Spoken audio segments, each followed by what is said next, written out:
Hola, bienvenidos a esta lección del Jardín del Edén. Continuamos con nuestra sección Creación y Caída, los 3 primeros capítulos del Génesis. Nuestra agenda ya vamos avanzando, vamos por la mitad de nuestro curso, ya vimos la introducción, que es un poco cómo interpretar el Génesis. Ya pasamos por los 7 días de la creación y ahora vamos a hacer como un zoom, como un acercamiento al Jardín del Edén y a la creación del ser humano. Y seguimos adelante con este maravilloso estudio de la creación. Y dice así el capítulo 2, los versículos del 4 al 9, lo siguiente. Estos son los orígenes de los cielos y de la tierra cuando fueron creados. El día que Jehová Dios hizo la tierra y los cielos. Y toda planta del campo antes que fuese en la tierra, y toda hierba del campo antes que naciese, porque Jehová Dios aún no había hecho llover sobre la tierra, ni había hombre para que labrase la tierra, sino que subía de la tierra un vapor, el cual regaba toda la faz de la tierra. Entonces Jehová Dios formó al hombre del polvo de la tierra y sopló en su nariz aliento de vida, y fue el hombre un ser viviente. Y Jehová Dios plantó un huerto en Edén, al oriente, y puso allí al hombre que había formado. Y Jehová Dios hizo nacer de la tierra todo árbol delicioso a la vista y bueno para comer, también el árbol de vida en medio del huerto, y el árbol de la ciencia del bien y del mal. Esto es como una compilación de lo que vimos en el capítulo 1 anteriormente, como una suerte de, tal vez, resumen, pero un zoom a la creación del ser humano, porque vamos a ver que después vamos a ver la creación de la mujer también.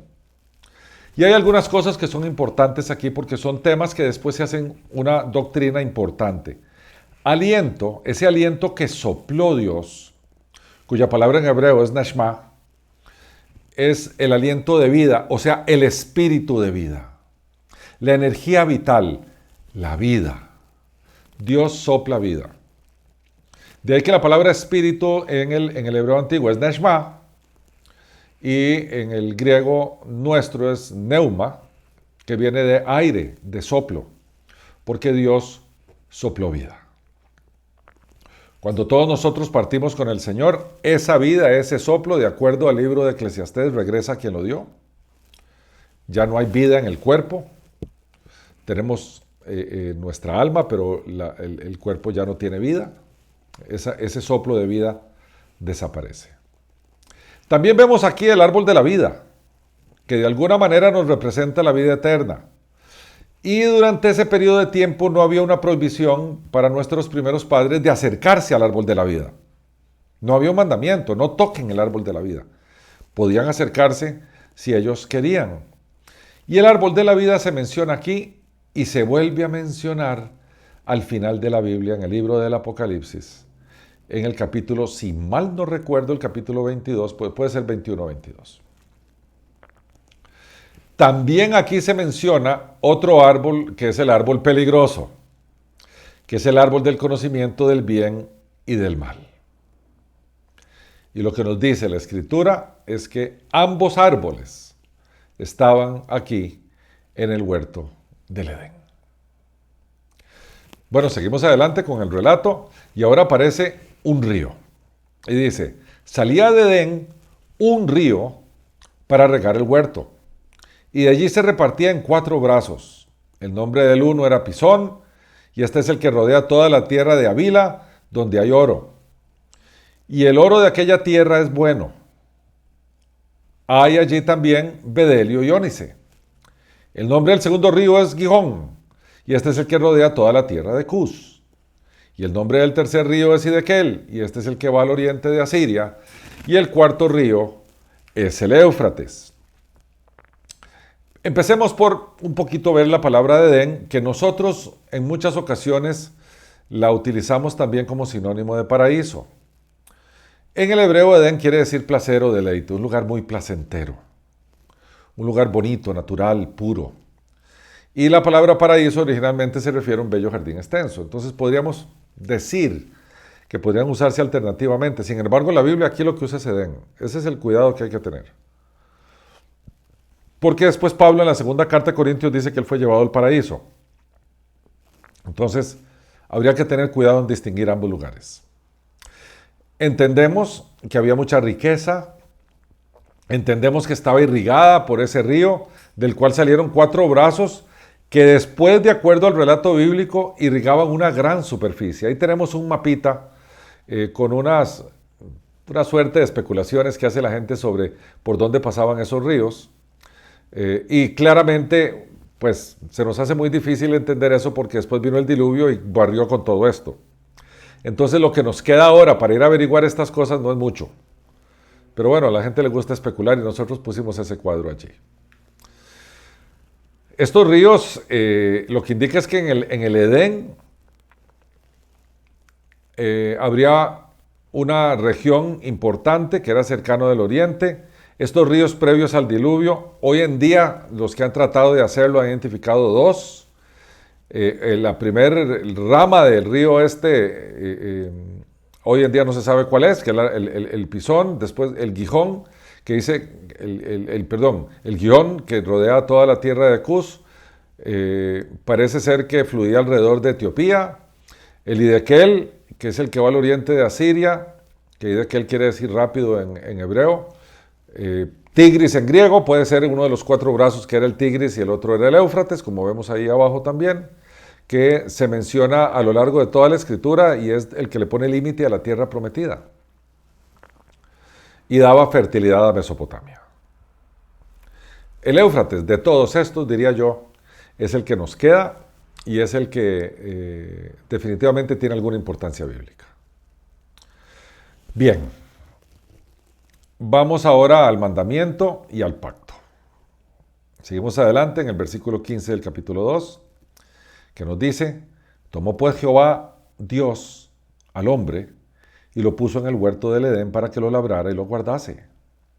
Y mandó Jehová Dios al hombre diciendo: de todo árbol del huerto podrás comer, mas del árbol de la ciencia del bien y del mal no comerás, porque el día que de él comieres, ciertamente morirás. ¿Qué tenemos aquí? Lo primero, aquellos que dicen que el trabajo es una maldición, no la es, porque el hombre trabajaba desde antes de la caída y trabajaba con gusto, trabajaba con cariño, trabajaba en un huerto maravilloso. Es en este texto donde se da el primer mandamiento, donde Dios muestra que Él es soberano y que Él es monarca y que Él manda y Él decreta y el ser humano obedece. Y es aquí en el versículo 17 cuando dice: mandó Jehová Dios al hombre diciendo: de todo árbol del huerto podrás comer, mas del árbol de la ciencia del bien y del mal no comerás. Y este mandato se le da a Adán antes de crear a Eva. Entonces, ¿qué nos dice la Biblia? Que si Adán no comía del fruto del árbol, no moriría. Por lo tanto, la naturaleza del cuerpo precaída era distinta al de poscaída. En la caída hubo un cambio en la naturaleza del ser humano que lo vamos a ver cuando analicemos la caída. Porque ahora no va a morir, siempre y cuando no coma de esa fruta. No muere. La bendición del versículo 16 y la ley del 17 hablan del primer pacto. Porque en el versículo 16 él le dice: coma de todo esto. Vaya, es la bendición mía para usted. De todo lo que hay aquí puede comer. Pero parte de ese pacto viene también la obediencia. No coma del árbol de la ciencia del bien y del mal. Porque si lo hace, usted muere. Entonces hay bendiciones y hay un mandato. Seguimos adelante. Y ahora vamos a ver la creación de la mujer. Y dijo Jehová Dios: no es bueno que el hombre esté solo. Le haré ayuda idónea para él. Jehová Dios formó, pues, de la tierra toda bestia del campo y toda ave de los cielos y las trajo a Adán, para que viese cómo los había de llamar, y todo lo que Adán llamó a los animales vivientes, ese es su nombre. Y puso Adán nombre a toda bestia y ave de los cielos y a todo ganado del campo, mas para Adán no se halló ayuda idónea para él. Entonces Jehová Dios hizo caer sueño profundo sobre Adán, y mientras éste dormía, tomó una de sus costillas y cerró la carne en su lugar. Y de la costilla que Jehová Dios tomó del hombre, hizo una mujer y la trajo al hombre. Bueno, esto se llama taxonomía, el ponerle nombre a las cosas, y fue Adán el responsable, el que le dio Dios tal tarea para nombrar todas las cosas. Pero de aquí, aparte del tema taxonómico, veamos todo el tema de la mujer que es tan importante en el principio. Número 1, el ser humano no está hecho para estar solo. Ahí en el versículo 18 dice, no es bueno que el hombre esté solo. Esta es la primera vez que nosotros escuchamos en todo el relato creacionista algo que Dios hizo que Él considera que no es bueno, y es la soledad del hombre. Vemos entonces que la mujer complementa al hombre y, por supuesto, el hombre a la mujer. Al hablar de complemento, hablamos que los dos, siendo distintos, se juntan para funcionar como uno. Y por tanto, vemos, porque al haber un mandato de multiplicarse, vemos que el principio de la creación de la mujer, o la razón por la cual la mujer es creada, es para que el ser humano se pueda reproducir, porque claramente el hombre solo no podía reproducirse, también para hacer compañía del hombre, porque no es bueno que el hombre esté solo, y también para ayudar al hombre en toda la misión que tiene que ver con la administración del universo. Habla de ayuda idónea para él. Entonces tenemos también una responsabilidad de Adán como el administrador de la creación. Vemos a Eva creada para hacer ayuda a Adán, también para hacer posible la reproducción del ser humano y para que sean compañía. ¿Qué vemos también? El relato de la formación de la mujer como de la misma naturaleza que el hombre. También afirma una intimidad entre ambos y sin duda igualdad esencial de derechos. Porque vean la respuesta de Adán, aquí hace como... Esto le llamamos el primer matrimonio porque hace como una suerte de votos. Dice así, dijo entonces Adán, esto es ahora hueso de mis huesos y carne de mi carne. Esta será llamada varona porque del varón fue tomada. Por tanto, dejará el hombre a su padre y a su madre y se unirá a su mujer y serán una sola carne.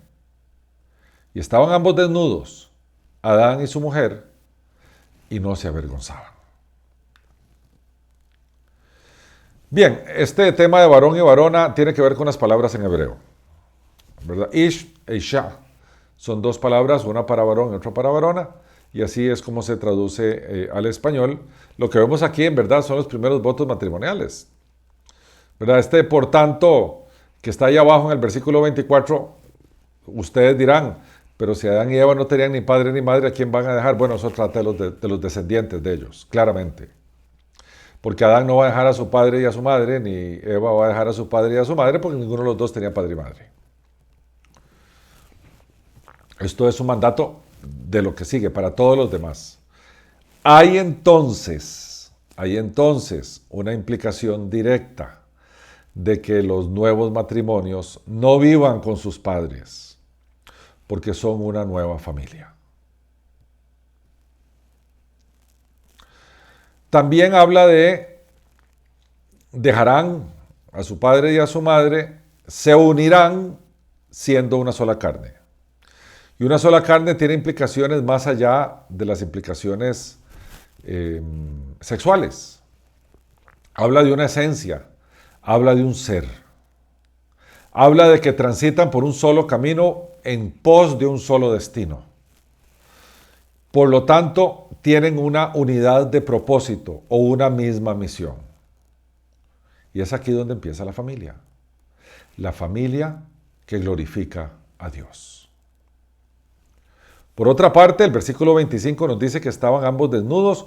Su desnudez habla de su inocencia, de su pureza, de su transparencia, de su exposición vulnerable hacia el ser amado. Habla de cuánta confianza tengo que tener en mi ser amado para ser vulnerable, presentarme vulnerable, que me vea tal como yo soy. Y ese es un principio matrimonial. la vulnerabilidad mutua, el conocernos y confiarnos profundamente uno con otro. Bien, hasta aquí llegamos con todo el tema de la creación. Ya vimos los capítulos 1 y 2 del libro del Génesis.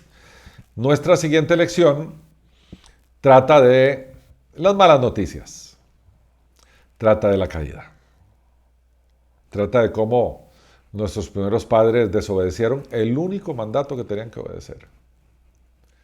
Y trata también de cuáles fueron las consecuencias. Les repito, sin estos 3 capítulos no tenemos Biblia, no tenemos Nuevo Testamento, no tenemos la necesidad de un Salvador, no tenemos la encarnación de la segunda persona de la Trinidad, del Verbo que se hizo hombre y murió en la cruz para redimirnos a nosotros. De ahí la importancia de estos 3 primeros capítulos del Génesis para nuestra doctrina bíblica. Mis queridos hermanos y amigos, de nuevo mil gracias por su tiempo y por su atención a este video. Y de corazón deseamos que nuestro Señor Jesucristo les bendiga abundantemente. Hasta nuestra siguiente lección. Mil gracias.